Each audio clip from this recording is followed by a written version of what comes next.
Okay.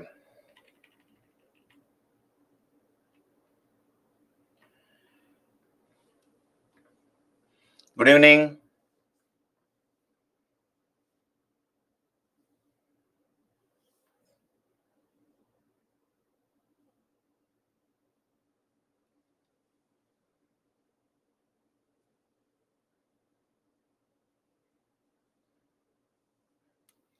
Good evening, all of you. Am I audible and visible?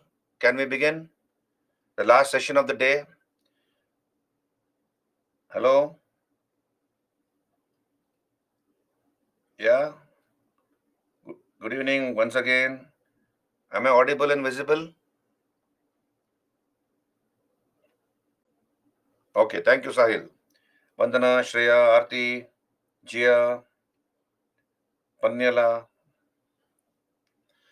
Okay, we were discussing Buddhism. Let us go to other aspects. Any doubts till now? Whatever we have discussed, everything is clear? So let's go to other aspects of this topic called Buddhism. Now, after the death of the Buddha, so let some more people join in. Another just 30 seconds more and then I'll begin. All have joined?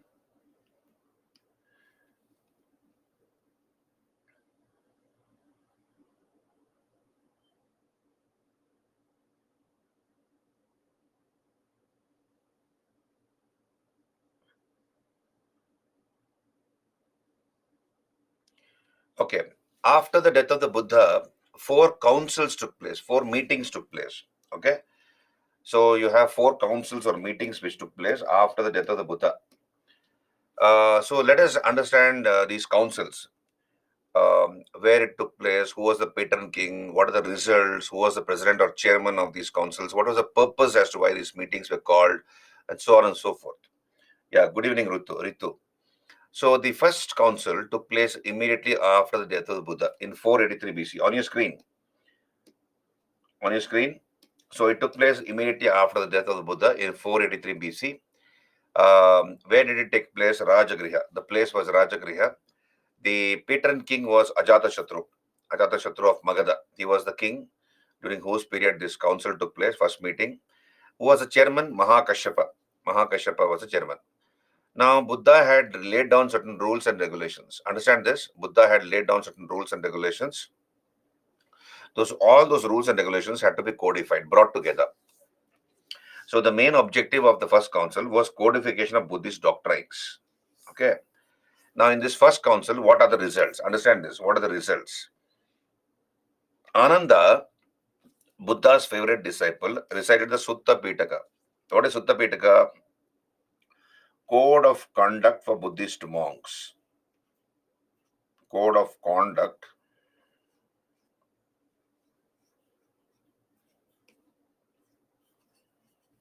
for monks. That's called Sutta Pitaka, Code of Conduct for Monks. And Vinaya Pitaka, Code of Conduct for the Sangha. That was recited by Upali, Code of Conduct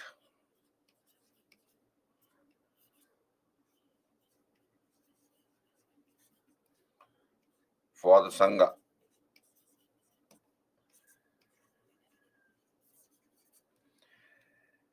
So, Ananda recited the Sutta Pitaka, Code of Conduct for Monks, how the monks are supposed to behave themselves. And Upali recited the Vinaya Pitaka, Code of Conduct for the Sangha. Now, what is Pitaka?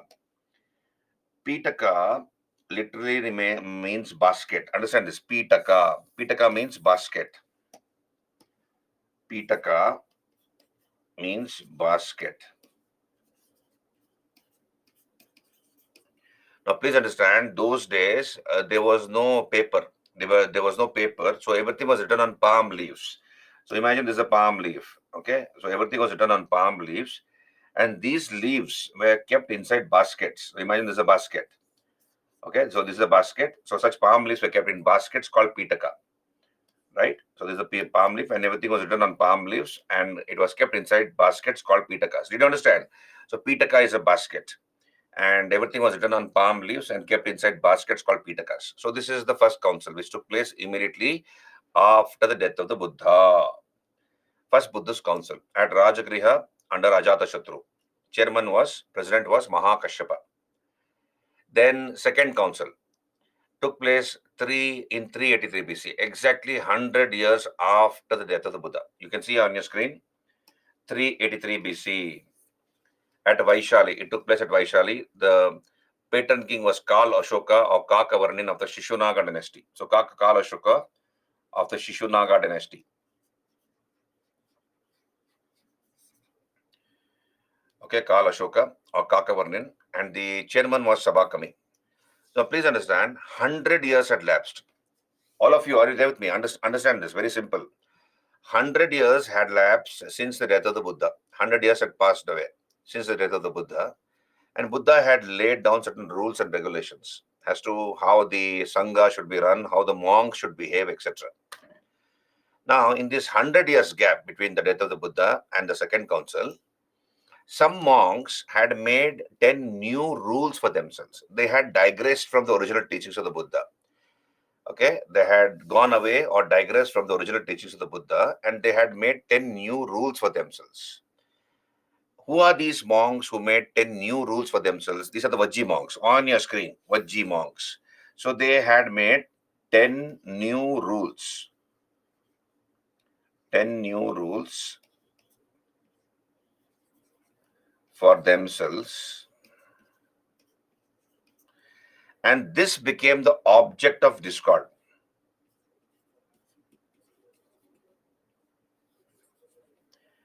This became the object of discord. That is, other monks objected to the Vajji monks. So who are the people who made 10 new rules for themselves? The Vajji monks, or these are the monks from Vaishali, Magadha region, eastern part of India, Vaishali, Magadha, Bihar, that area, Vaishali, Magadha region. So they had made 10 new rules for themselves, and this became the object for discord. That is, other monks objected to these Vajji monks. How dare you make 10 new rules for yourselves? But Buddha had laid down certain rules strictly, and you're supposed to follow those rules. You're not supposed to make any new rules. Vajji monks said, go to hell. We are going to follow these 10 new rules. You do whatever you want. As a result, you have the first split in the Sangha. The Sangha, for the first time, split into two parts. Those monks who continued to strictly follow the original teachings of the Buddha came to be called the Sthaviravadins or Theravadins. On your screen, you can see here, this is called the first schism. First schism means first division. Schism means division. So some monks continued to strictly follow the teachings of the Buddha, original teachings of the Buddha. These are the Theravadins or Sthaviravadins. These were the Western or Avanti monks. They were from western part of India, Gujarat region, Avanti, Kaushambi, Patan in Gujarat. So they were strictly following the original teachings of the Buddha. So therefore we can call the Theravadins, or Sthaviravadins has the conservatives. We can call them as conservatives or traditionalists. You can call them as traditionalists.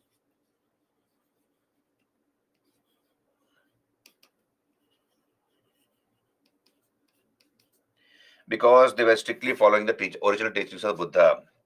Whereas the Mahasanghikas or the Acharyavada, you can call these people as the progressive or the modernists. You can call them as the modernists. You can call them as modernists or progressives. Did you get me? So this is the reason for the first split in the Buddhist Sangha. The Sangha got divided to Sthaviravadins or Theravadins who continued to strictly follow the original teachings of the Buddha, and the Mahasanghikas or the Acharyavada who had made 10 new rules for themselves. So these are the Vajji monks, and whatever 10 new rules these Vajji monks had made became the object for discord, object for differentiation, and that resulted in the first schism or the first division in the Buddhist Sangha. Clear? Can you raise your hands? Can you raise your hand? Did you understand what I just now told you? Any doubts here? All clear. Now,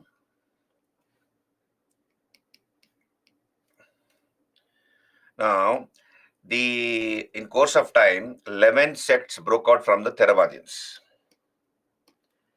11 sects broke out broke up from the Theravadins, were born from the Theravadins, and seven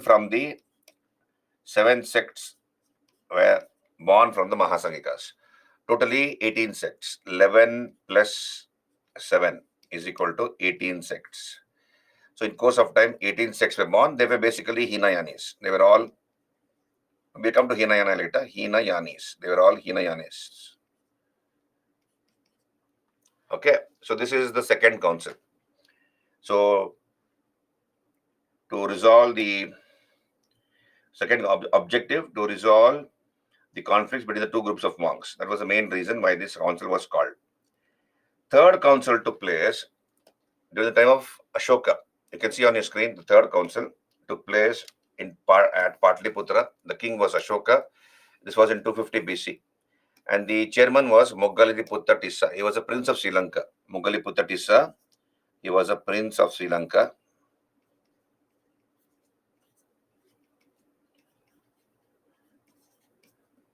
So what was the purpose as to why this council was called? This council was called by Ashoka to decide who are the true or original followers of the Buddha. Who are the true or original followers of the Buddha? And to send missionaries, to other parts of India and outside to spread Dhamma. Okay, to send missionaries for propagation of Dhamma.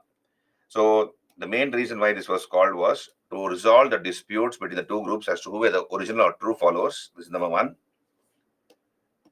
Okay, and then to send missionaries for propagation of Buddhism and Dhamma. Now, what are the results of the third council? So we have a third Pitaka which was written. That is Abhidhamma Pitaka. On your screen, you can see Abhidhamma Pitaka. This is the philosophical interpretation of the earlier two Pitakas. Abhidhamma Pitaka. Philosophical interpretations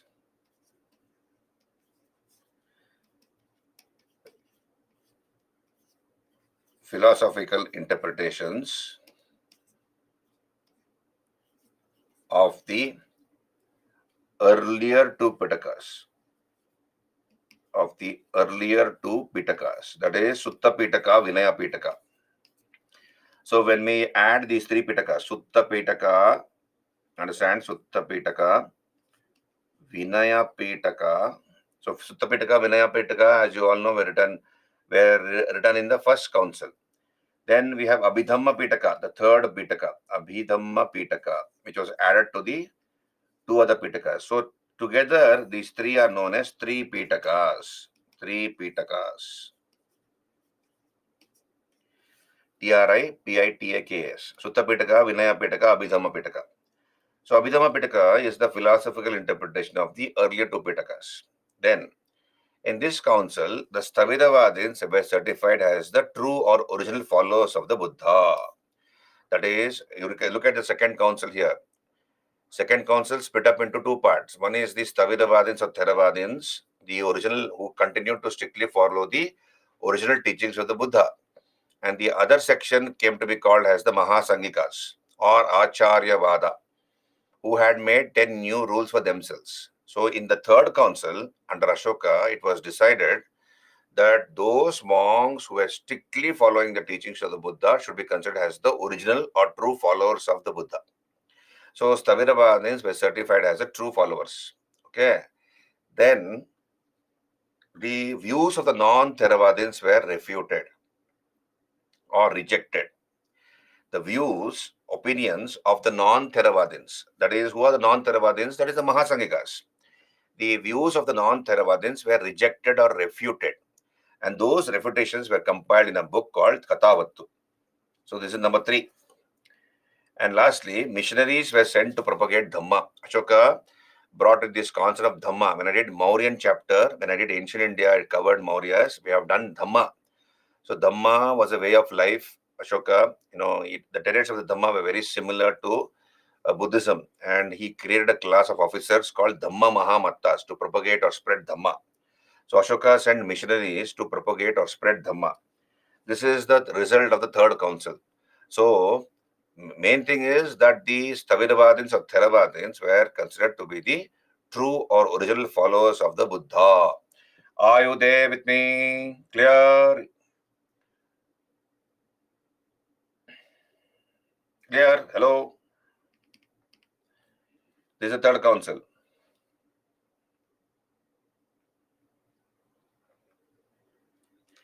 Then we come to the fourth council. Fourth council took place in the first century AD at Srinagar, Kashmir. On your screen. So Srinagar, Kashmir. So it took place at Kundalamana Vihara. Kundala Vana Vihara. Kundala Vana Vihara, Srinagar, Kashmir.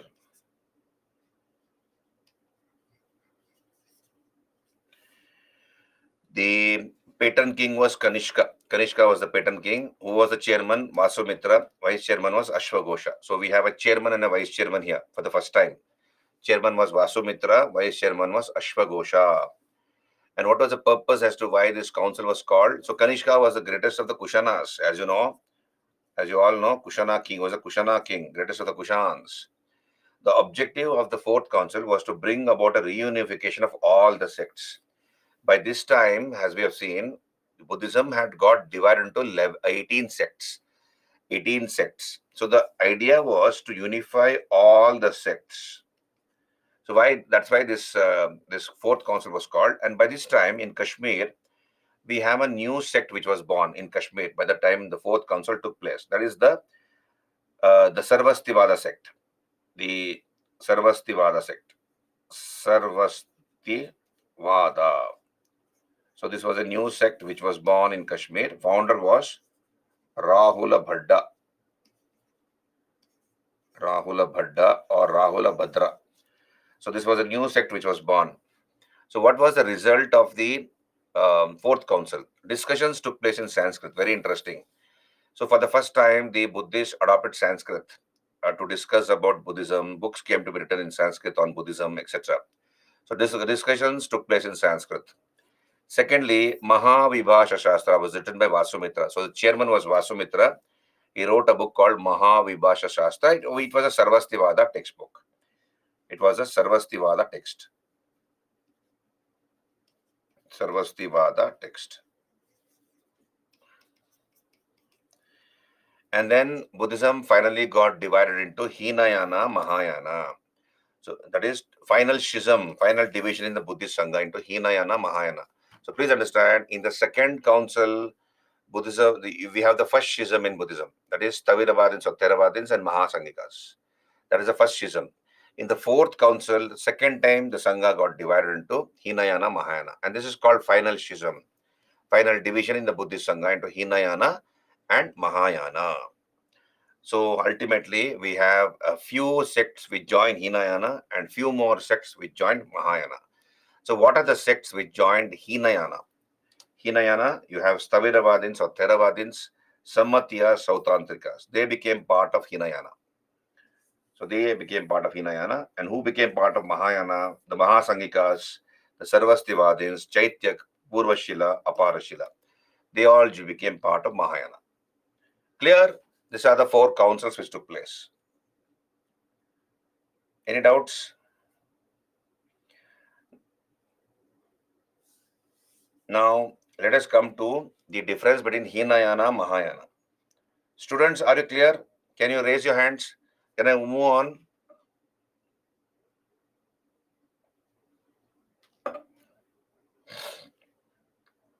Okay, thank you, Jia. Now, let us look at the differences between Hinayana and Mahayana. What is the meaning of Hinayana, Mahayana? Hinayana. Yana means vehicle, and Hina means lesser journey of Buddha's soul. Hinayana, Mahayana. So, lesser journey. Hinayana means lesser journey of Buddha's soul.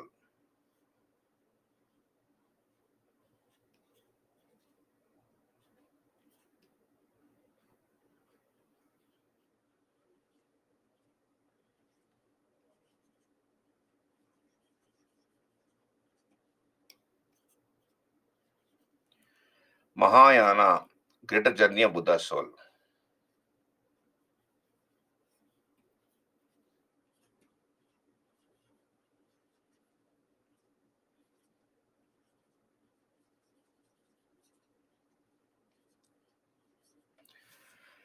So let us now look at the difference between Hinayana and Mahayana. Hinayanis strictly follow the teachings of the Buddha. Therefore, they are called no changers. No changers. They strictly follow the teachings of the Buddha without digressing from the original teachings of the Buddha. Mahayanis brought changes to the original teachings of the Buddha. Therefore, they are called pro-changers. Then the Hinayanis continued to adopt Pali. Buddha spoke in Pali. Whatever teachings he gave it in Pali language. So Hinayanis continued to adopt Pali. Whereas Mahayanis, particularly from the 4th council, that is the 1st century AD, began to adopt Sanskrit to propagate the teachings of the Buddha, to spread the teachings of the Buddha. They began to adopt Sanskrit particularly from the 4th council, right, from the 1st century AD. Then the Hinayanis worshipped the symbols connected with the life of the Buddha. So what are the symbols connected with the life of the Buddha? Let us understand that. So what are the symbols connected with the life of the Buddha?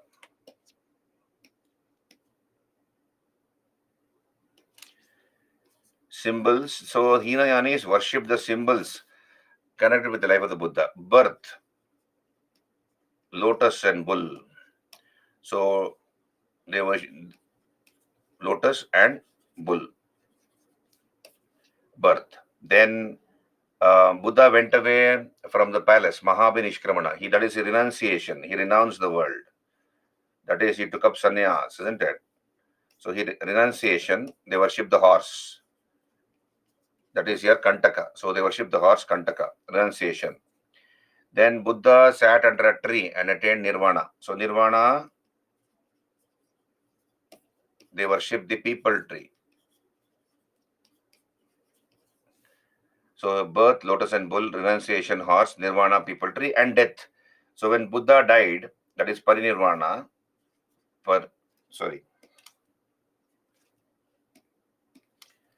parinirvana. What happened? Buddha's body was burnt. His body was burnt. The relics were collected. What are relics? Relics are the ashes of the Buddha. The bones, ashes, hair, fingernail. These are all called relics. So all the relics of the Buddha were collected in an urn or a pot. Okay, so imagine this is the pot. This was collected here in a pot. And then it was divided to 8 parts. So small 8 pots, divided to 8 parts, these relics, and then a semi-domical structure, something like this. You can see, we'll come to stupa later. A semi-domical structure like this was constructed. This is called a stupa. This is called a harmika. There's a chatra here. And this is a dome. This is called anda. This is called an anda. This is called a harmika. Harmika.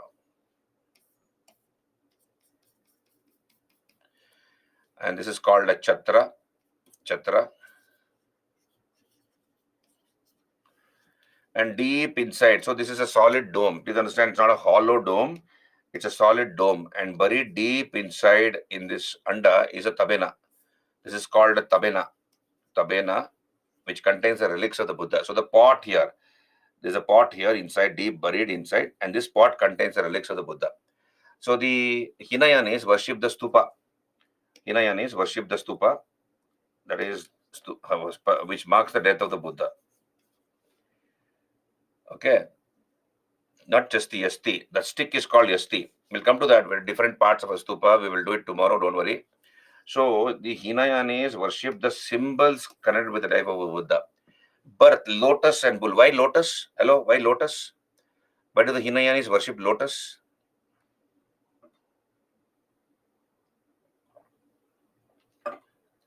Birth of the Buddha. How? Kennedy, be specific. Birth, lotus and bull. So, yeah, lotus given by elephant. Very good. From elephant give lotus to Mahamaya. Very good, Shilpa, Jia, Ganesh. So why bull? So why bull? I'll tell you the story. The Buddha narrates a story about a bull which was reprimanded by its owner. So the master of that bull was shouting at the bull and ordering instructions to the bull, and the bull refused to listen to the master because he had been spoken very rudely. So Buddha, through the story, um, tells us that you should speak softly to people. So that is why bull. So lotus birth, lotus and bull, renunciation horse, nirvana people tree, and parinirvana stupa. So here the Hinayanis worship the symbols connected with the life of the Buddha. Are you there with me? They worship the symbols connected with the life of the Buddha. We have discussed this just now. Whereas the Mahayanis introduced idol worship. They began to make an idol of the Buddha and they began to worship Buddha like a god. And this is the greatest contribution of Buddhism to Hinduism. Idol worship is a contribution of Buddhism to Hinduism. So Hindus or Vedic religion, there was no idol worship. So the idea of idol worship was borrowed by the by the guardians of the Vedic religion from the Buddhists, and they introduced idol worship. They began to make idols of their gods and began to worship them. So idol worship. Then the Hinayanis rejected the concept of a future Buddha. They reject the concept of a future Buddha. They said Buddha was a teacher. Understand this. Hinayanis said Buddha was only a teacher. Buddha died and he'll never be reborn again. So Buddha was a teacher. He was born on this earth. He died and he'll not be reborn again. So there's no concept of a future Buddha. They don't believe in the existence of or the coming of a future Buddha, the Hinayanis. Whereas the Mahayanis brought in the concept of bodhisattvas. That is, they not only worship the previous 550 lives of the Buddha, but they also believe in the concept of a future Buddha. So that is called a bodhisattva. Understand this. Who is a bodhisattva? Hello, are you there with me, all of you? Understand this. Who is a bodhisattva? Now, when Buddha was born, understand this, when Buddha was born, what was his what was the God? No, look at that sentence on your screen. What was when the baby was born? When baby Buddha Siddhartha was born, what did the baby declare? I am the leader of the world. I am the leader of the world. I am the guide of the world. This is my final birth. Look here, this is my final birth. So Mahayanis believe. Hello, are you there with me, all of you? Can you raise your hands? Understand this part very well. Who is a bodhisattva? Who is a bodhisattva here? So, where Mahayanis believe that before Buddha was born as Siddhartha, so Buddha was born as Siddhartha, he is supposed to have taken 550 births on this earth.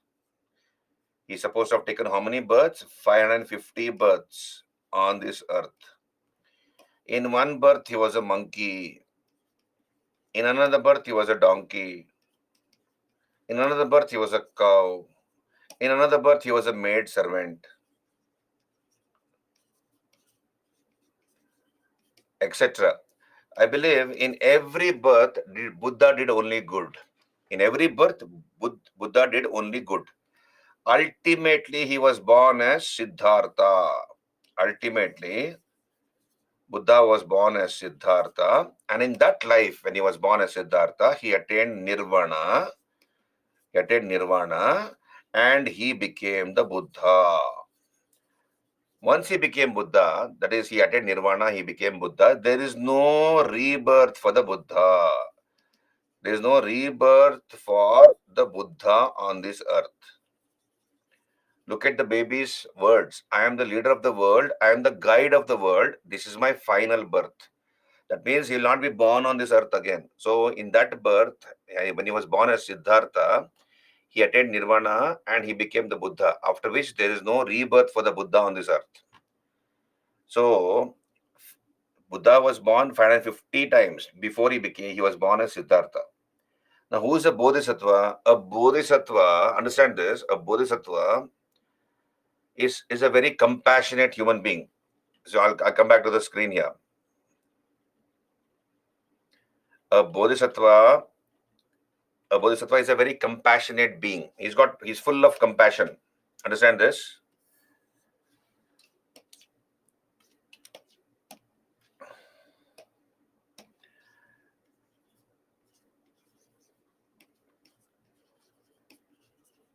So bodhisattva is full of compassion. and he has got all the qualities. He has got all the qualities in him to reach the status of a Buddha. That is, he can attain nirvana and he can become a Buddha. But if he becomes a Buddha, that is, if he attains nirvana and becomes a Buddha, what will happen? He'll not be born on this earth. So, since the Bodhisattva has a lot of compassion, he wants to do good to mankind. He doesn't want to reach the status of a Buddha. Voluntarily, he withholds himself from reaching that state. Why doesn't he want to become a Buddha? Because if he becomes a Buddha, there's no rebirth on this earth. But he wants to be reborn on this earth again and again. Why does he want to be reborn on this earth? He wants to be reborn on this earth because there's so much of pain, there's so much of suffering. Okay, there's so much of pain, suffering, bloodshed, etc. on this earth. So he wants to be reborn again and again so that he can reduce the sufferings of mankind.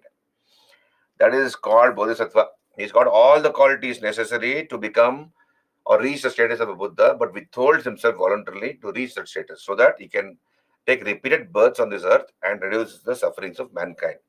So this is the concept of Bodhisattva, which was introduced by the Mahayanis. Did you understand? Bodhisattva is a concept introduced by the Mahayanis.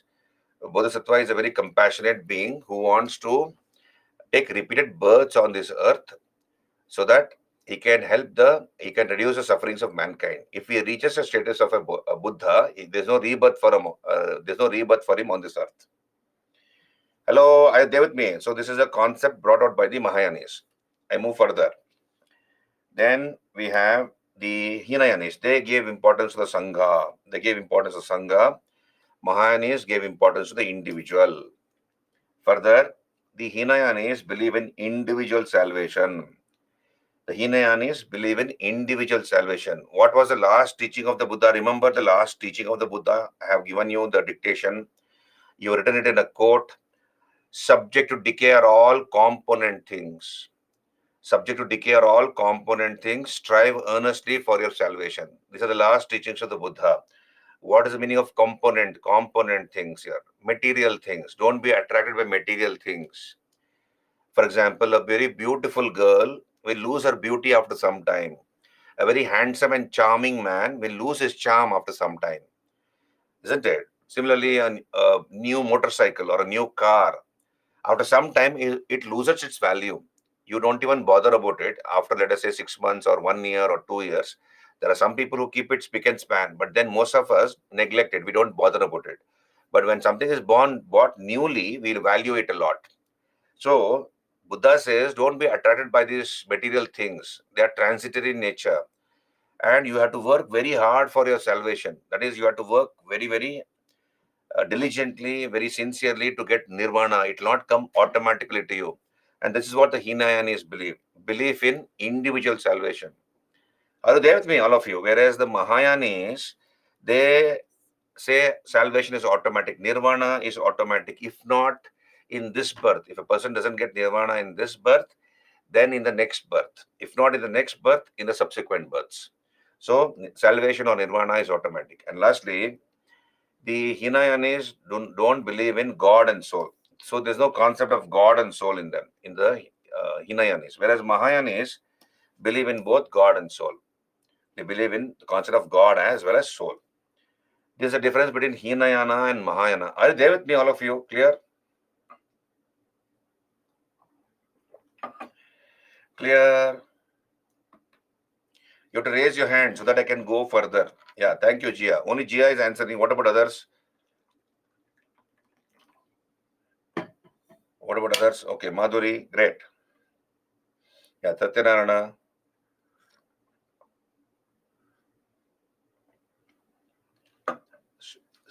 Please slow the slide continuing. Really, Kennedy.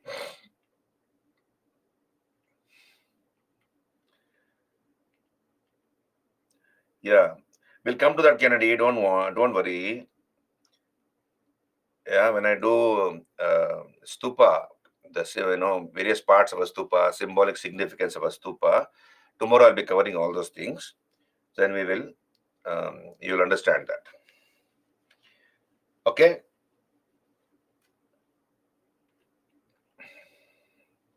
So we have looked at differences between Hinayana and Mahayana. Then we move on. So let us look at the important bodhisattvas. Important bodhisattvas. Avalokiteshvara Padmapani.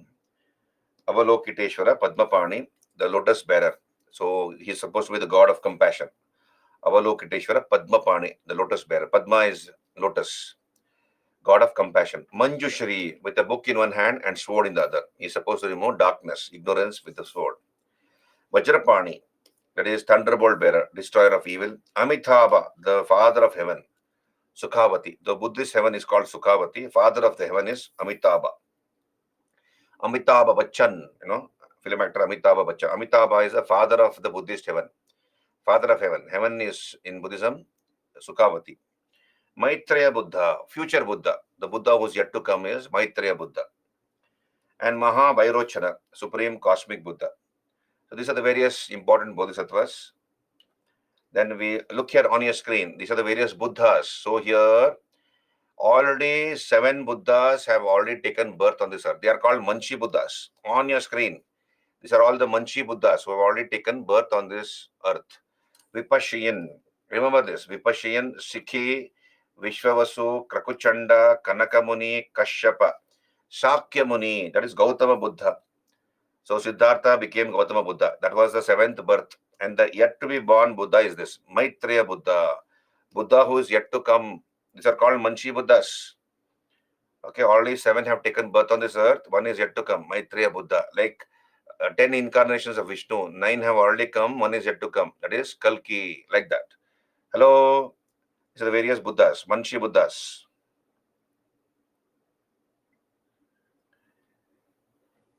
Then we have Vajrayana Buddhism. Vajrayana Buddhism. So let us understand what is this Vajrayana Buddhism. So I have given you a note. You can see on your screen. I have given a note on Vajrayana Buddhism. Go through it.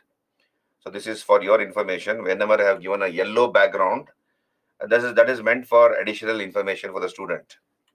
Okay, so that they can get clarity. So we'll come to Vajrayana Buddhism. What is Vajrayana Buddhism? Let us talk about it. Vajrayana.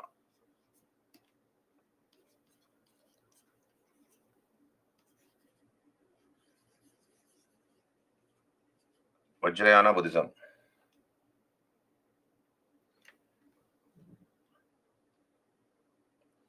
Kennedy, Bodhisattva means people related to Buddha. No, not related to Buddha. Bodhisattva is somebody, I told you, no? Bodhisattva is somebody who has all the qualities to become a Buddha. He has all the credentials and qualities to reach the status of a Buddha. But he doesn't want to become a Buddha. Why? Because if he becomes a Buddha, what will happen? He will not be reborn on this earth. And if he's not reborn on this earth, how will he reduce the sufferings of mankind? So he is very worried about others also. He's not just worried about his own nirvana. He wants others also he wants to help others to attain nirvana. So he takes repeated births on this earth so that he can reduce the sufferings of mankind. That is called Bodhisattva. Kennedy, are you there with me?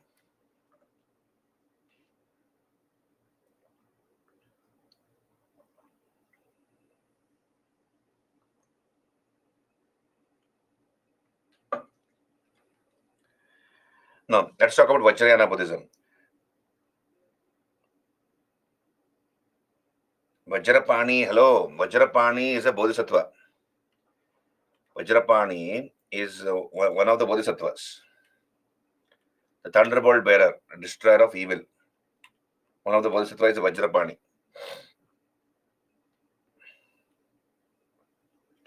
So Vajrayana Buddhism. Let's talk about Vajrayana Buddhism. So here, Vajrayana Buddhism was a form of Buddhism prevalent between the middle of the 5th century AD, about 450 AD, till about the 11th century AD.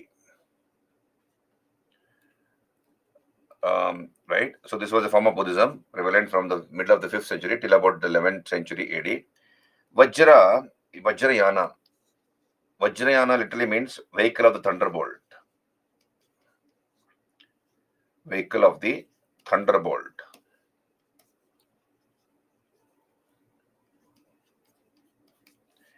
Yana means vehicle. Understand this? Yana means vehicle.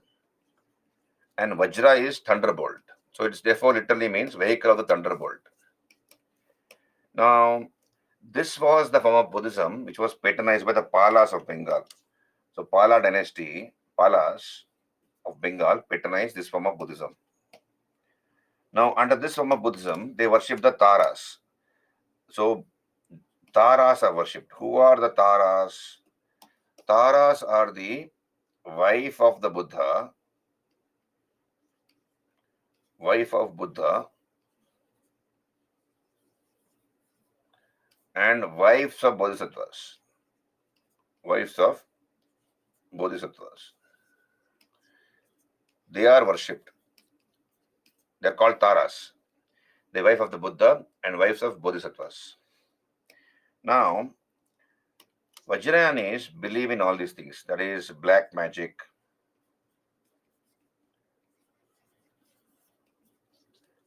invoking evil spirits,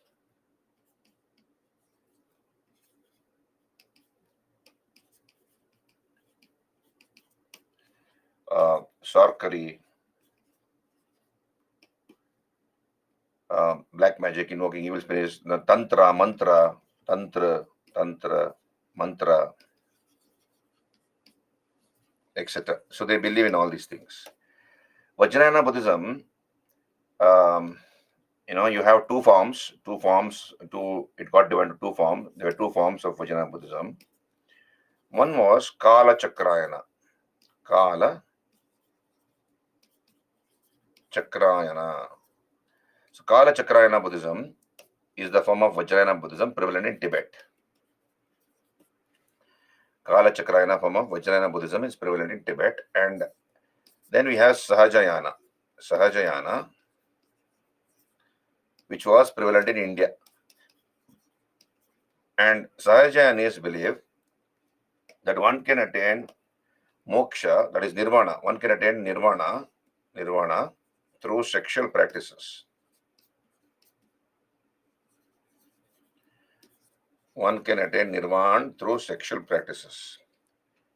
So that is called Sahajayana Buddhism. So please understand these corruptions, these are all corruptions which crept into Buddhism when Buddhism was becoming weak, when Buddhism was on its decline. So all these corruptions, Buddha never spoke about, black magic, sorcery, invoking evil spirits, tantra, mantra, sexual practices. All these were corruptions which crept into Buddhism when Buddhism was on its decline. Okay, so this is called Vajrayana Buddhism. Palas of Bengal were the patrons of this form of Buddhism, Vajrayana Buddhism. Right?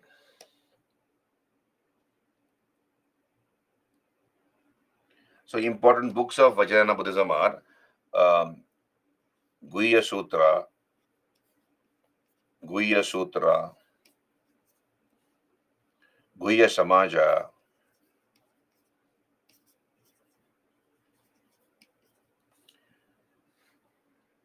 okay. These are some of the books related to Vajrayana Buddhism. Manjushri Mulakalpa. Manjushri Mulakalpa. So these are some of the books related to Vajrayana Buddhism. Are you there with me? This is Vajrayana Buddhism for you.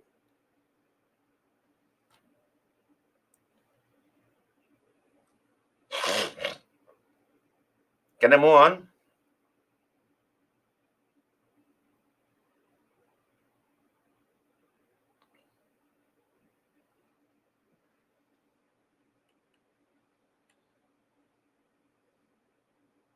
Okay.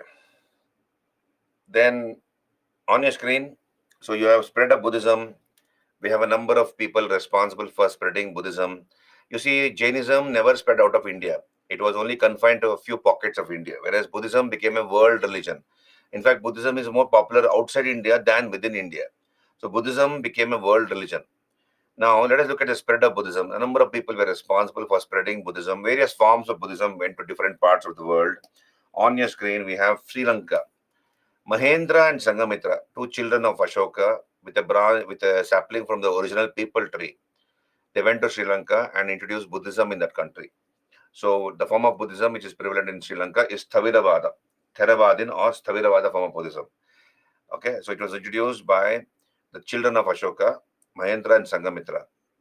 Then China, Kashyapa Matanga, Kumara Jiva, Acharya Nagarjuna, they all propagated Mahayana form of Buddhism in China. Kashyapa Matanga, Kumara Jiva, Acharya Nagarjuna.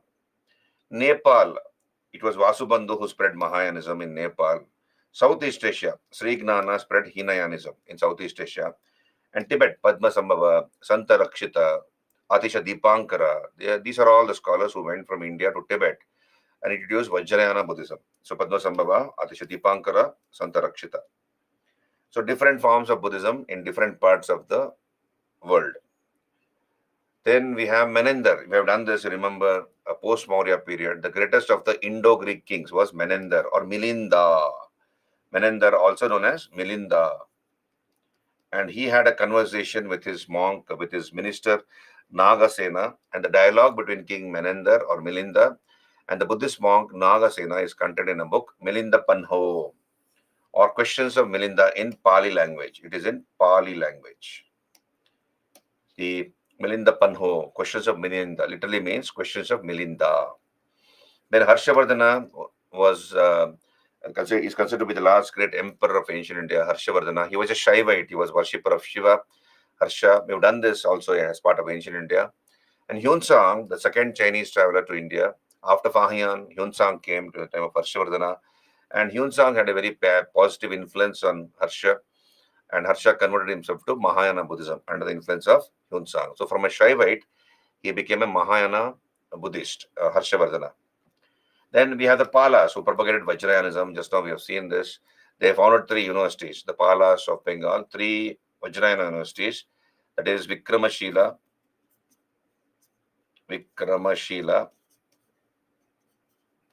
Udantapuri,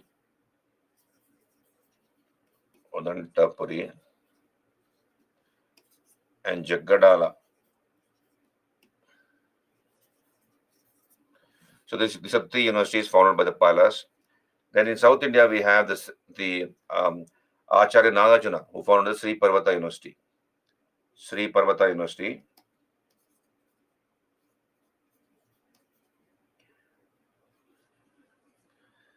Founded by Acharya Nagarjuna. Acharya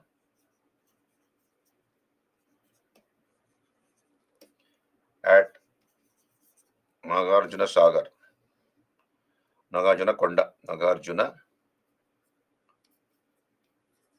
Konda. So South Sri Parvata University was founded by Acharya Nagarjuna at Nagarjuna Konda. Hello, are there with me, all of you? You see, Buddhism is such a huge topic. Buddhism is such a huge topic. In fact, you see, Buddhism is one of the research papers in many universities, Buddhist studies. It's called Buddhist studies. And we have different forms of Buddhism in various parts of the world. So it's a very deep subject and it is difficult to master this entire subject of Buddhism because it is so deep and so diverse. So what is your point of reference? Our point of reference is the previous year questions. What level of questions or type of difficulty of questions is asked by the UPSC.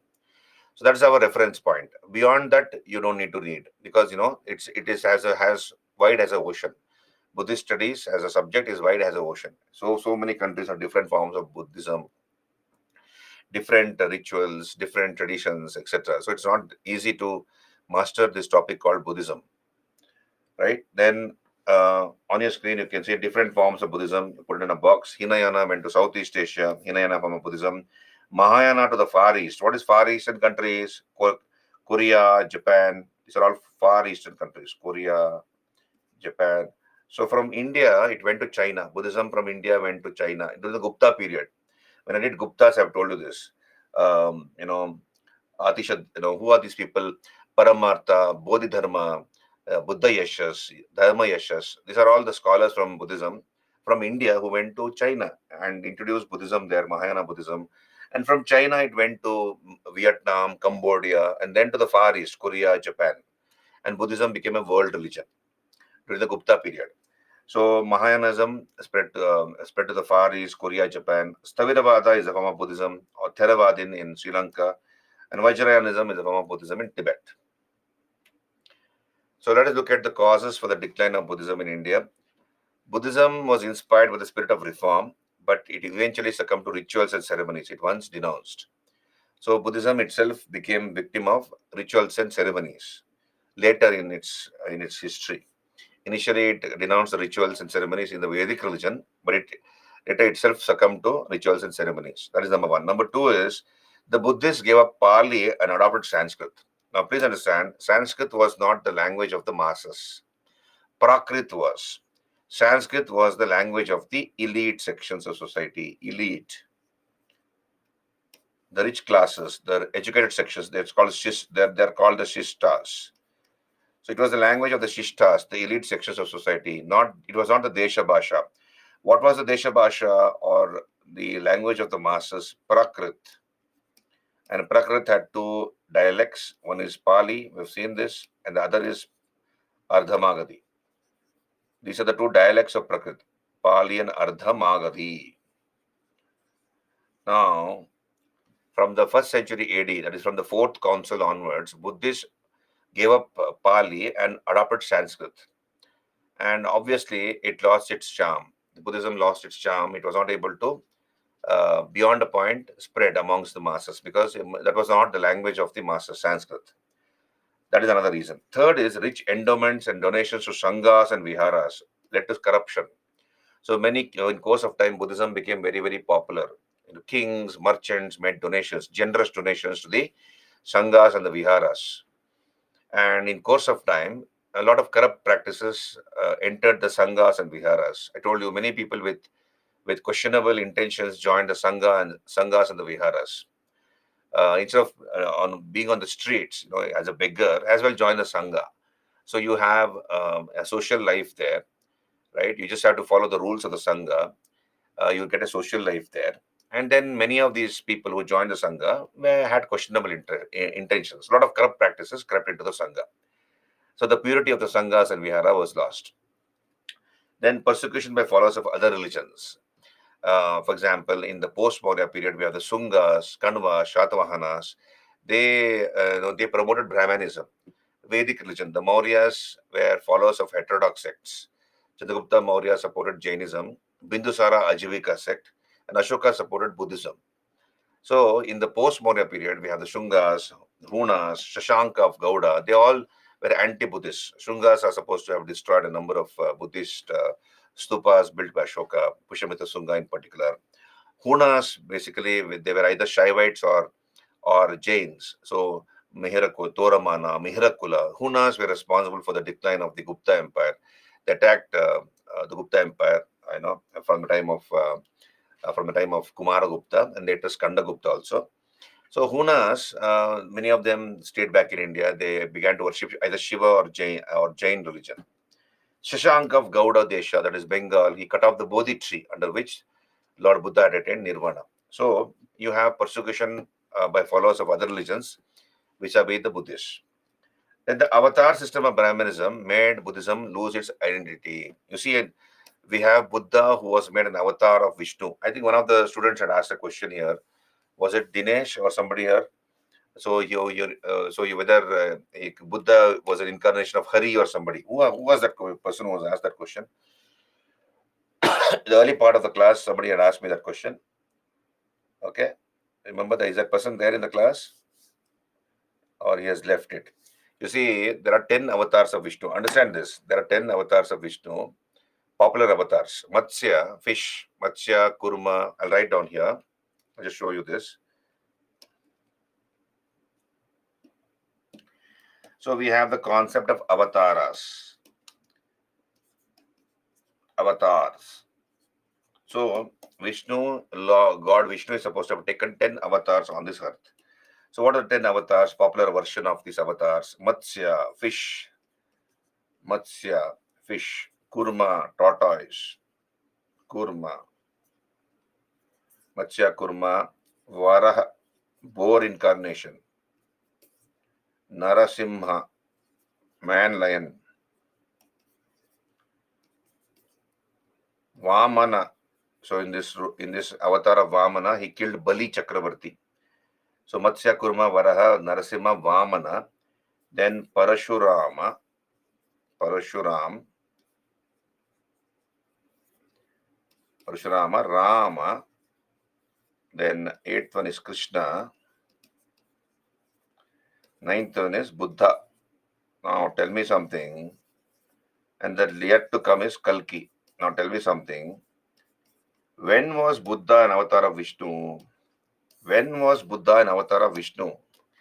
Buddha had not even given any concrete statement as regards the absence or presence of God. Buddha has been called agnostic. But then why was Buddha made an avatar of Vishnu? Understand this part very carefully. You see, in course of time, Buddhism became very, very popular.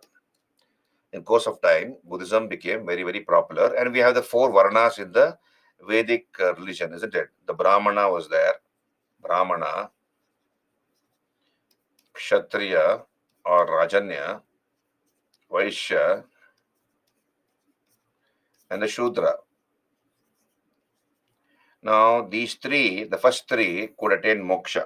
The first three could attain moksha, that is freedom from rebirth. They could undergo the Upanayana ceremony.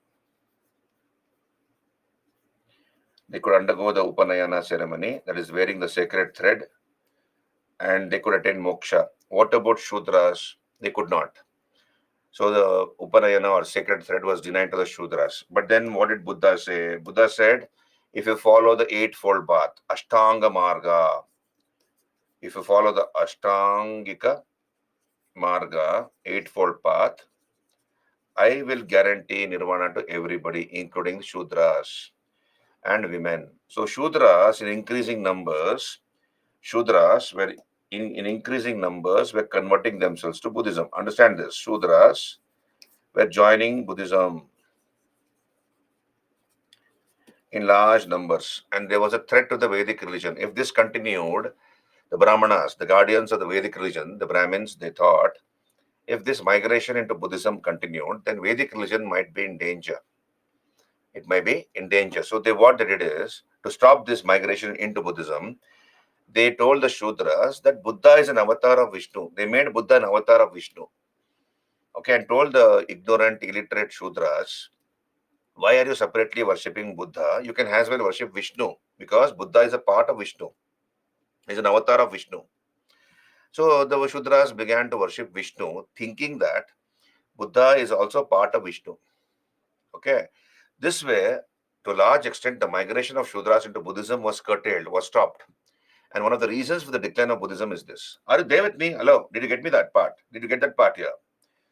So the avatar system of Brahmanism made Buddhism lose its identity. Buddha became the ninth avatar of Vishnu. Hello? I want your participation. I want your response, please, so that I can go on. Satyanarayana, thank you. Shilpa, Satyanarayana, clear. Did you get me that? So very smart, on the part of the guardians of the Vedic religion to make Buddha an avatar of Vishnu. Okay, and then lastly, the richness of monasteries invited Turkish invaders. Richness of monasteries. So in Eastern India, we have the Sanghas and Viharas. Nalanda University was there, Vikramashila, Udandapura, Jaggadala, Paharpur, Somapura. These are all the various universities which existed in Eastern India. They were teeming with a lot of wealth, prosperity, because of the generous donations given by kings, merchant guilds, etc., and people, of course. And this attracted the Turkish invaders. Bakhtiyar Khalji, the representative of Ghori, he plundered these universities, he pulled them down, burned those libraries, and broke up all the Buddhist idols because he was an iconoclast. They did not believe in idol worship, the Turks. So they broke up all those idols, and literally, virtually, Buddhists ran away from India, and it became very, very weak after that. So richness of monasteries attracted Turkish invaders, and Buddhism disappeared from the land of it, virtually disappeared from the land of its birth. This is about the decline of Buddhism. Okay, we move on. Let us look at other aspects of Buddhism. Ashta Mahasthanas, 8 holy places of Buddhism. Ashta in Sanskrit means 8. Ashta is 8. Mahasthanas, holy places. So why do the Buddhists consider these 8 places holy? Lumbini, you know this answer. Why Lumbini is considered holy? Satyanarayana, Shilpa, Kennedy, answer this. Jia, Ganesh, answer this question. Lumbini, birth of the Buddha. Very good. Buddha was born there, therefore Lumbini is considered holy. Uruvela or Bodh Gaya. Why Bodh Gaya? Jia, Kennedy, Shilpa. Why Bodh Gaya? Buddha attained is Nirvana. Not tree, Baba. Ganesha. He attained Nirvana, of course, under a tree, but then not the tree. Bodh Gaya is important because of Nirvana. Then Isipatana. Isipatana is Sarnath, UP. Why Sarnath is considered important? Isipatana. Why Sarnath? Come on, quickly. Sarnath. The first discourse. Very good, Satyanarayana. First sermon or discourse. Kushinagara. Why Kushinagara? Death of the Buddha. Very good. That is Parinirvana. Buddha died at Kushinagara. So first four you know. Then let us look at the other part.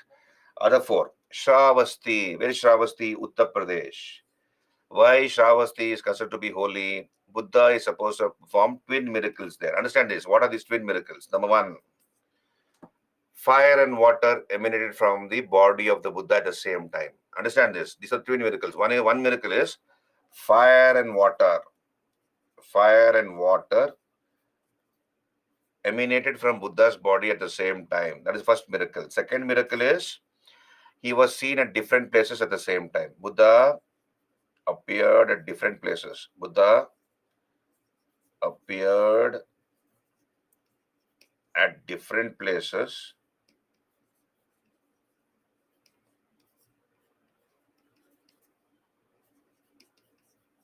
at the same time.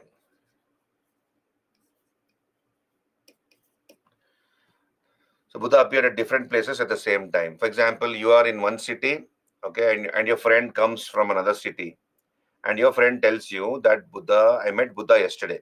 I met Buddha just 3 hours back. He was in my city, but 3 hours back you were there with Buddha, just sitting and talking in your city. Then you wonder, oh my God, Buddha was there also with your friend, because your friend is showing a photo. You see, Buddha was there with me. I've taken a photo. And then you also have a photo where you're talking with Buddha and somebody has clicked a photo. So that's a miracle. Buddha is seen at different places at the same time. Okay, this is considered to be a miracle, twin miracles. And then we have the remnants of the oldest vihara in India, Jetavana Vihara at Shravasti. Jetavana is the oldest vihara in India. Oldest vihara. So the remnants of the oldest vihara are found here. Remnants of the oldest vihara are found at Shravasti.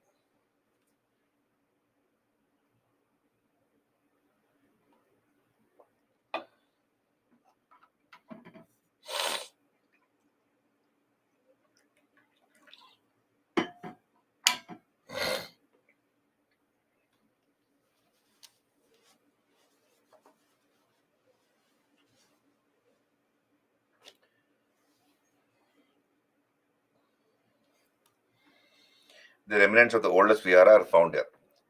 Then Rajagriha. Why Rajagriha is considered to be holy? Because we have the Veluvana bamboo grove, which was donated to the Sangha, which was donated to the Vihara, which was donated to Sangha by Bimbisar. Bimbisar, the king of Magadha, donated the Veluvana bamboo grove as a gift to the monks, Buddhist monks, and in course of time, for the rest, they can take a rest under the bamboo grove, right? And then later a vihara was built here in that place, and Buddha gave sermons in that vihara. Therefore, Rajagriha is considered to be holy.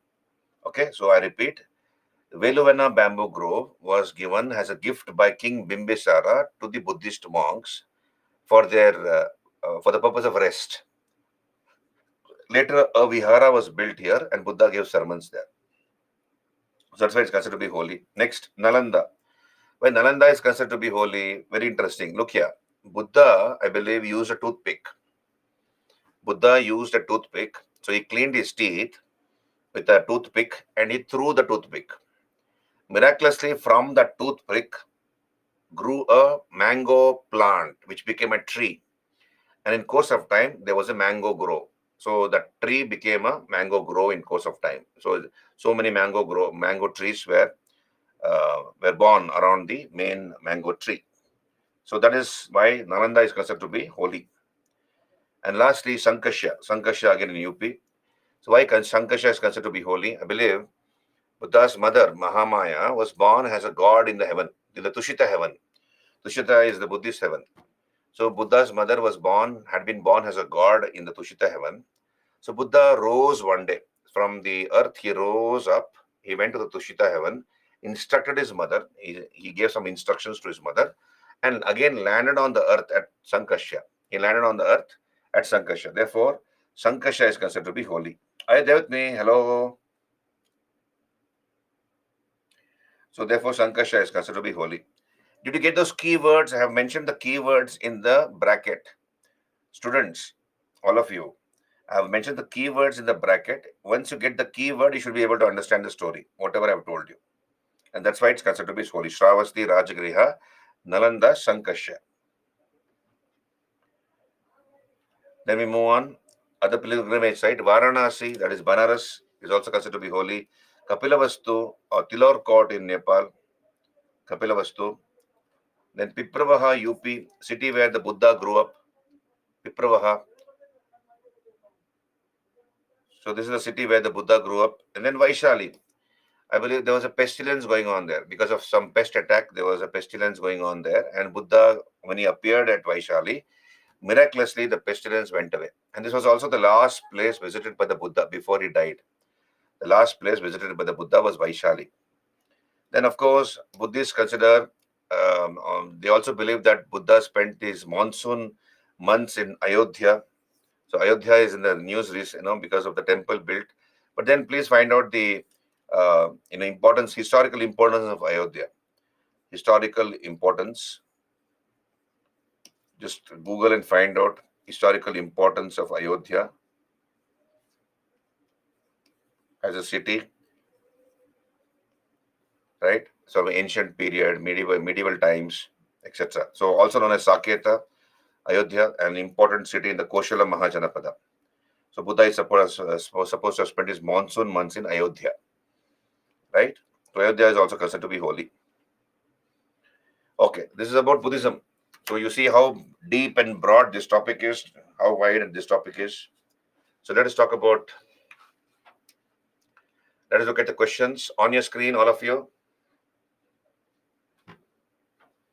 Vajrayana is not part of Hinayana or Mahayana. It is a separate Buddhism. It's a separate school of Buddhism. Jia. Vajrayanis, it is a separate school. Okay, we'll come back here. Milinda Panho is in the form of a dialogue. This was a question asked in 1997. Milinda Panho is in the form of a dialogue between the king Menendar and the Buddhist monk Nagasena, Nagabhatta, Nagarjuna, Kumarilavatta. Answer is Nagasena. You know that, Nagasena. So try answering these questions without looking at the answer. The concept of Eightfold Path forms a theme of 1998. Deepavamsha, Divyavadana, Mahaparinibbana Sutta, Dharmachakra Pravartana Sutta. The concept of Eightfold Path, Ashtangiga Maga, forms a theme of Dharmachakra Pravartana Sutta. That is the first discourse given by the Buddha. In that first discourse, he spoke about the Eightfold Path also. Okay. Next. Which of the following presided over the Buddhist council held during the reign of Kanishka of Kashmir?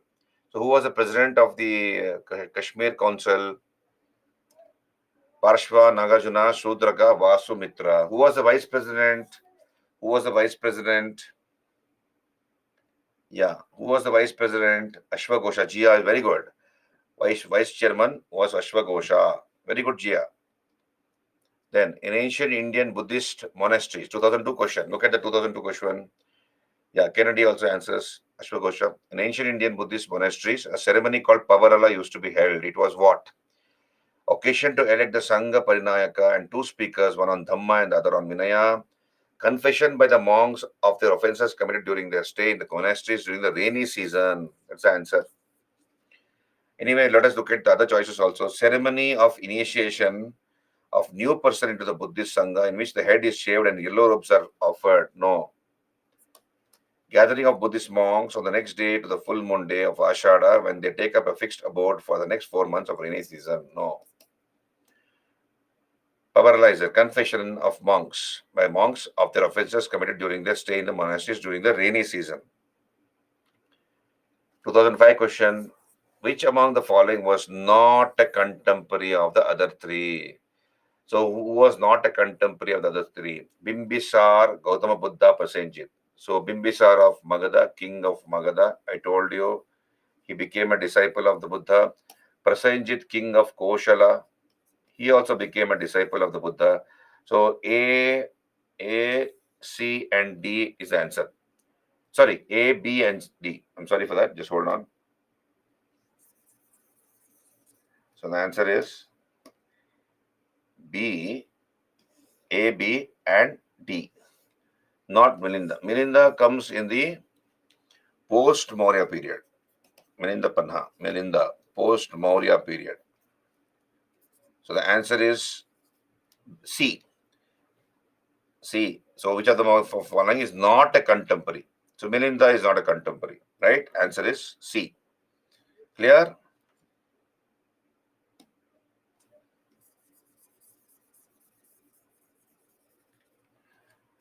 Then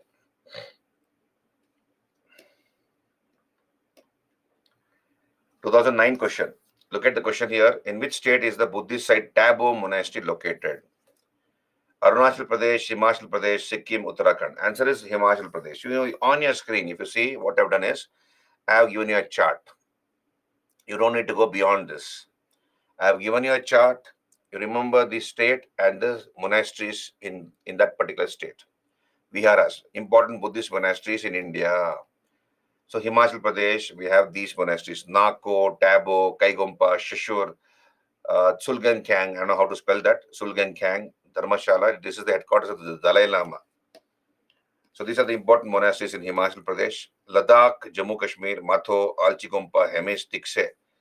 Leh Ladakh, Shankar Monastery. Sikkim, Lingdum and Rumtek.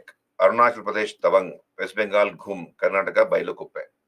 So what you can do is you can take a colored map of India, Khali map, or empty map of India, colored one, or even if it is black and white, but colored is better. And then you can mark the states with the outline of the states. If you can get that online, or you can take a printout, or you can get it ready-made in a stationery shop, you may mark the state and you mention the monasteries, and you keep looking at it.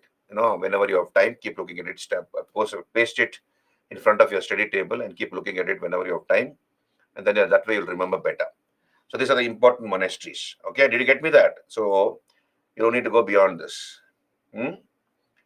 Then Lord Buddha's image is sometimes shown with the hand gesture called Bhumi Sparsha Mudra. It symbolizes what? 2012 question. That is Buddha's calling of the earth to witness his purity and chastity despite the temptations of Mara. Look at the other choices. Buddha's calling of the earth to watch over Mara and to prevent Mara from disturbing his meditation. Buddha's reminder to his followers that they all arise from the earth and finally dissolve into the earth, and thus this life is transitory. Both the statements A and B are correct in this context. So the answer is B. Buddha's calling of the earth to witness his purity and chastity despite the temptations of Mara. So Bhumi Swarspa Mudra. Then 2012 question. With reference to the history of ancient India, which of the following was or were common to both Buddhism and Jainism? What were common to both Buddhism and Jainism? They're asking. Avoidance of extremities of penance and enjoyment. So you see, Buddhism avoids extremities of penance and enjoyment. You look at the Buddha's life, he had punished his body along with his 5 accomplices, Kondana, Vappa, Badiya, Mahanama, Asagi. Right? Buddha also had punished his body by denying it food, water, sleep. Then what happened? Sujata gave him rice and milk. Buddha consumed rice and milk. He got back his energy. And then he sat under the tree and he got nirvana after taking a bath.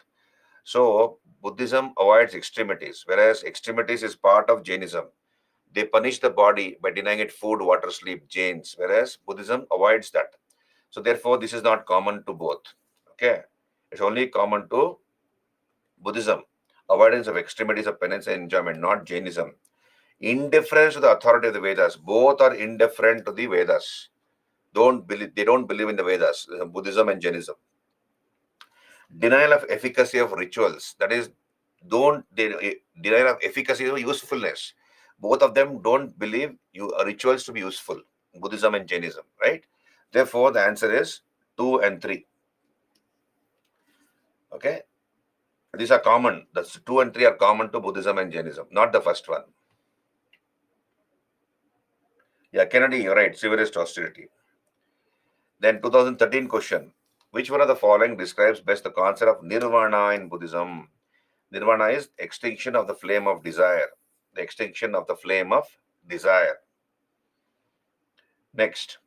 Some Buddhist rock-cut caves are called chaityas, while others are called viharas. What is the difference between the two? 2013 question.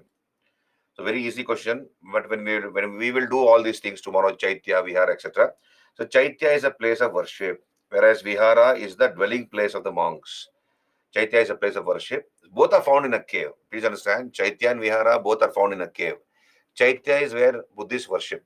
Okay, it's a prayer hall inside a cave. A Buddhist prayer hall inside a cave is called chaitya, whereas vihara is where the monks take rest. Monks and nuns will take rest there in the viharas. So the answer is B. So you can see here on your screen, I have put a picture of a vihara. A vihara will look something. So inside, if you look at a vihara will look something like this. You see, you just now saw the picture. So imagine there's a cave, okay? The cave, then you enter the cave like this. You enter the cave. Then you have small cells like this. These have been dug up in the mountain, okay? So these are the small cells where the monks used to stay. There are stone benches, so they sleep on the stone bench, because monks and nuns are not allowed to sleep on soft mattresses, soft pillows, soft beds, because if it is soft, you will sleep more than necessary. If it's a hard surface, you will sleep only that much which your body requires. So that was the belief. So monks and nuns were not supposed to wear jewelry. They were not supposed to sleep on soft beds. They're not supposed to handle money.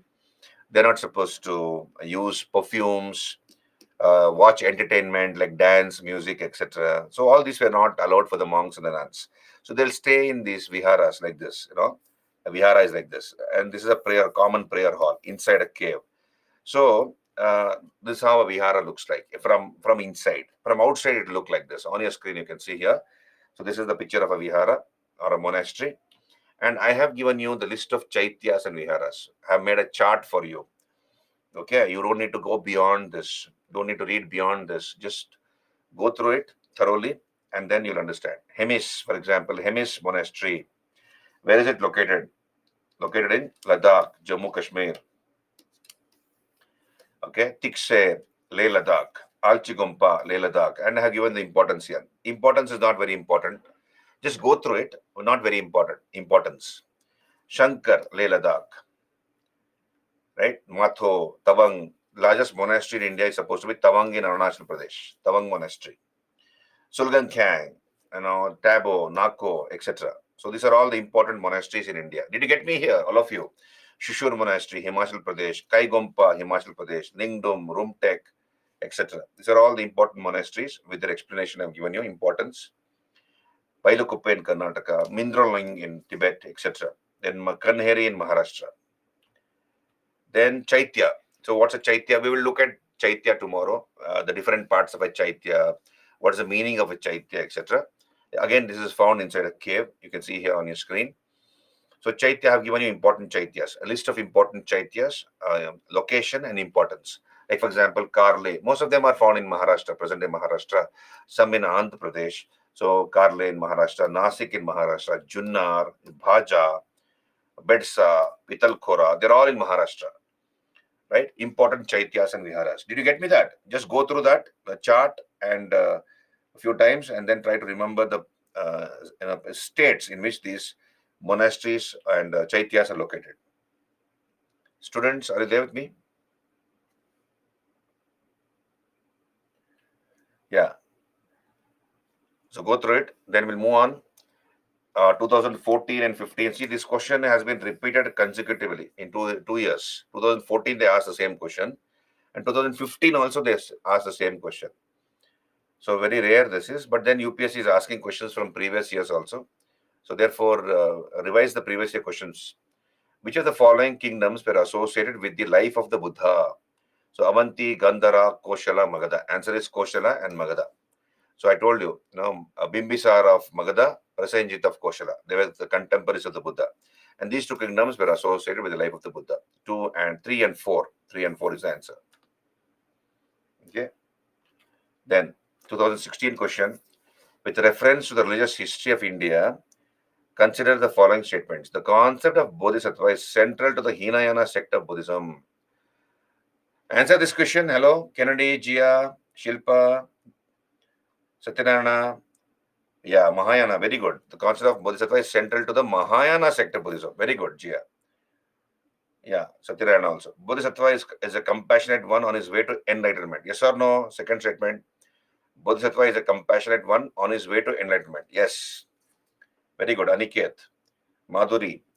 Bodhisattva delays achieving his own salvation to help all sentient beings on their path to it. Yes or no? Third statement. Yes, very good.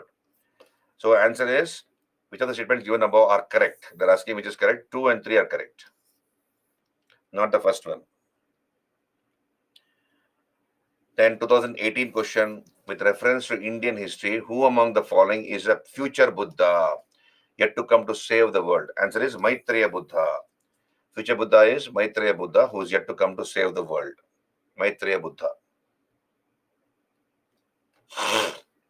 Next, consider the following 2019 question. Deification of the Buddha, treading the path of bodhisattvas, image worship and rituals. Which of the above are the features or feature of Mahayana Buddhism?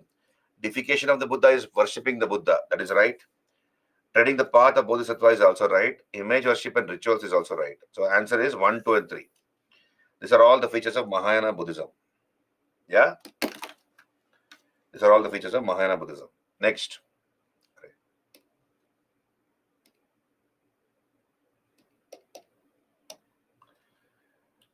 Then, next question, 2020 question. What happened to this? Oh my God. Okay. With 2020 question,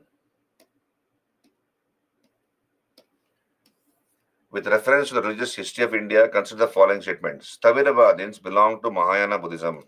Yes or no? Sthaviravadins belong to Theravadins and Sthaviravadins belong to Hinayana. Madhuri, you're right. Hinayana Buddhism. Very good. So this is wrong. Lokattaravadin sect was an offshoot of the Mahasangika sect of Buddhism. This is right. The deification of Buddha by Mahasangikas fostered Mahayana Buddhism. This is also right. So, which of the statements given above are correct? 2 and 3 are correct. So, I have given the explanation here. Lokattaravadin was an offshoot of the Mahasangika sect of Buddhism. So, Lokattaravadin, you can see on your screen, Lokattaravadin. Those who follow the Supramundane was one of the early Buddhist schools that emerged from the Mahasangika. Okay. That is, so it is part of Mahasangika food, Lokattaravadin. So the answer is there. Next question. 2020 question. With reference to the cultural history of India, which one of the following is the correct description of the term paramitas? So here, before a bodhisattva, before a person becomes a bodhisattva, he is supposed to have certain qualities with him. And that's called paramitas, right? So perfections whose attainment led to bodhisattva path. So when he has those qualities, he can become a bodhisattva. That's called paramitas. What are the paramitas here? You see, I mentioned it: generosity, morality, patience, energy, meditation, wisdom. That's so. So a person must be having all those qualities before he becomes a bodhisattva. That's called paramitas. Next, which of the following is correctly matched? Dharma Chakra Pravartana. What is Dharma Chakra Pravartana? Setting the wheel of dharma in motion, not birth of the Buddha. Sambodhi, that is nirvana, not first sermon. Mahabhinishkramana, the great departure, not enlightenment. Mahaparinirvana, death of the Buddha. I told you, but it is actually parinirvana, but Mahaparinirvana and parinirvana are many times used interchangeably, though there is a subtle difference between the two. right? So that is the answer. In which of the following cities Gautama Buddha did not have sermons? Did not have sermons. Rajagriha, of course, he had. Shravasti, he had. Sarnath, he had. Not Amaravati. So we have an Amaravati in Andhra Pradesh, and we have an Amaravati in Maharashtra. Buddha did not visit both these places. Okay, so neither he went to Andhra, neither he went to Maharashtra. So Amaravati is not the answer. He did not give any sermons there. Clear, all of you? Hello?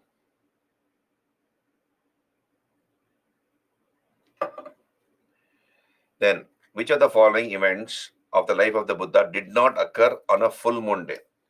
So you know what happened on a full moon day. He was born on a full moon day. Then he died on a full moon day. And then what else? He was born on a full moon day. He died on a full moon day. And then Nirvana. Nirvana happened on a full moon day. Very good, Gia. So these three you remember. Rest all is wrong. The birth is correct. So did not happen is what? Dharma Chakra Pravartana. So Dharma Chakra Pravartana did not happen on a full moon day. Right? That's the answer. Match the following by using the codes given below. Buddhist missionary and country. Kashyapa Matanga, China. Kumara Jiva, Kashyapa Matanga, Acharya Nagarjuna, they all went to China. Atisha Dipankara went to Tibet. Sri Gnana, Southeast Asia. And Mahendra and Sangamitra went to Sri Lanka. So that's the answer. Then with reference to Buddhism, consider the following statements. It emerged in India around the 3rd, 4th century BC. Answer this question, all of you. With reference to Buddhism, consider the following statements. Kennedy, where are you? It emerged in India around the 3rd, 4th century BC. Sijia says 6th. Very good. So the first statement is wrong. Pushyamitra is said to have renovated and built many Buddhist stupas, Buddhist monasteries, and learning centers. Yes or no? Jia, Madhuri, Satyanarayana. Second statement. Pushyamitra, no, very good. So he was supposedly a persecutor of Buddhists. So Pushyamitra Sunga. Dhanyakataka flourished as a prominent Buddhist center under the Mahasanghikas. That is correct. Dhanyakataka is present day Amaravati, which is going to be the capital of Andhra Pradesh. So Dhanyakataka is Amaravati. Amaravati flourished as a prominent Buddhist center under the Mahasanghikas. That is right. So which of the statements are correct? Only one is correct. That is the third one. Okay. So the answer is here. Go through it. Then Pala period is the most significant phase in the history of Buddhism in India. Enumerate. So I'll share the model answers with you, but then you can mention that Palas ruled from the 8th to the 11th century AD for about 300 years in eastern India, Palas of Bengal. They patronized Mahayana form of Buddhism, Vajrayana form of Buddhism. Gopala was their founder, and the Palas built a number of universities. Like, for example, Dharmapala founded the Vikramashila University, Udandapura, Jaggadala, Somapura. Devapala built the Mahabodhi temple at Gaya, where the Buddha is supposed to attend his enlightenment. Many students from Southeast Asia and other parts of the world came to study in these universities. And after they finished their education, they took back mementos from the Pala kingdom, including Pala miniature paintings. Right there, it's a Buddhist school of painting, miniature paintings, and also the bronze images which were made according to the Sirperi method, lost wax technique. So all those things can be mentioned. This is just 150 word answer to be written in 10 marks. So if you look at the model answers, you'll get an idea, and you can also always improve upon those model answers. So this is about Buddhism as such, right? This is about Buddhism. So I have added some points here about, generally students keep asking what is Tibetan Buddhism. So I mentioned about Tibetan Buddhism, about Dalai Lama. So you have reincarnating lamas. They believe that lamas reincarnate. And the concept of Dalai Lama is there in Tibetan Buddhism. So I have mentioned all those things here, right? Then about the Dalai Lama. Then Tathagata, what's the meaning of Tathagata? I mentioned that here, right? Then mudras related to Buddhism. Buddha is generally shown standing. He's either standing, sitting, walking, or reclining. You can see here on your screen. Buddha is shown generally as standing, he's walking, then he's sitting, and then sleeping, reclining. right? And these are the various mudras, hand gestures. For example, this is the Bhumi Sparsha Mudra, last one. That is Buddha touching the ground with his right hand. That's called Bhumi Sparsha Mudra, preaching the law. So it's not clear here in this particular screen, but I think in your screen, are you able to see all the mudras, all the gestures properly? It looks like some are missing here in my screen. Are you able to see all those mudras? Right? And then you can see here Buddha is on one leg, crossed leg, 1 foot over the thigh. This one, only 1 foot is over the thigh, whereas in here, both the feet are over the thighs. So this is where how Buddha is shown, is dispelling fear. That is, Abhaya posture. Buddha is telling, don't worry, I'm there. So, so that is one. Meditation, teaching the dharma, okay, all those things. Then something about Vipassana meditation I have given here. It was in the news, Vipassana. It's supposed to have been taught by the Buddha, Vipassana way of meditation. It was introduced by S.N. Goenka, right?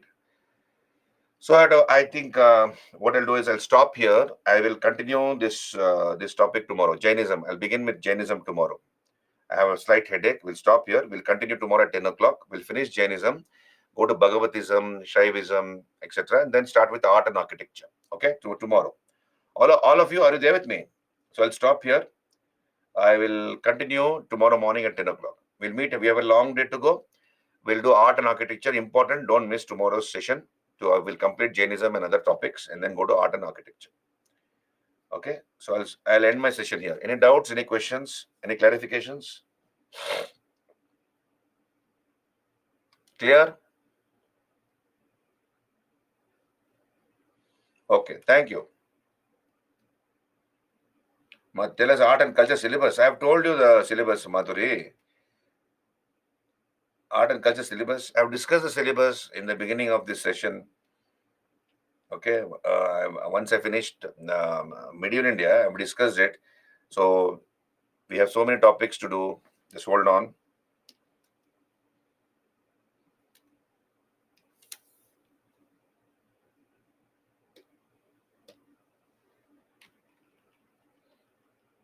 See, these are the topics you can see here, Madhuri. Where are you? So you see art and architecture, sculpture, Indian painting is one. Okay, Madhuri.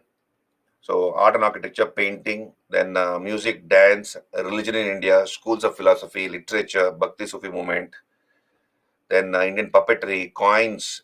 Coins is another chapter. You refer to Nitin Singhania, it's given nicely, latest edition. Science and technology of India down the ages, cultural institutions of India, then calendars in India, UNESCO sites, cultural and world heritage sites, women, status of women down the ages, then tribals and their ways of life, culture, education, travelers who came to India, their observations, society and economy, particularly of the Maurya and Gupta period, various rebellions, revolts, movements which took place, Satnami, Jat, peasant, etc. And leaders, important leaders, like that's part of modern India you study, Rajaram Mohan Roy, Ishwachandra Vidyasagar, etc. And then book is Indian Art and Culture book by Nitin Singhania. Please refer to the current affairs from Indian Express and Hindu newspaper. That should be sufficient. Okay. Yeah, that is the Bible. Nitin Singhania's book is the Bible. Apart from that, you be very careful of current affairs. Last 1.5 years, current affairs, art and culture section. You be thorough with that. Okay, last 1.5 years. So we'll stop here. We'll continue next tomorrow in the morning at 10 o'clock. So okay, so you take care and we'll meet tomorrow. Many forms of Buddhism has confused us. Nothing. Don't speak for others, Kennedy. Others have understood. You have probably got confused. Do you agree? All others also have. Kennedy is speaking for others. He's saying many forms of Buddhism has confused us. Not necessarily, Kennedy. I've told you very clearly. Now, revise. You revise, and you'll get things will become clear for you. Revise. Revise. Any doubts? You ask me. Hinayana, Mahayana. Okay, and it's a very vast subject. It's a vast subject, Buddhist studies. So you have to revise. Okay? Clear? Can we call it a day? We'll stop here. We'll meet tomorrow morning. Revise, Kennedy. Revise. Okay. Thank you. Good night. I'm logging out. We'll meet at 10 o'clock tomorrow. Sharp. Thank you. Good night.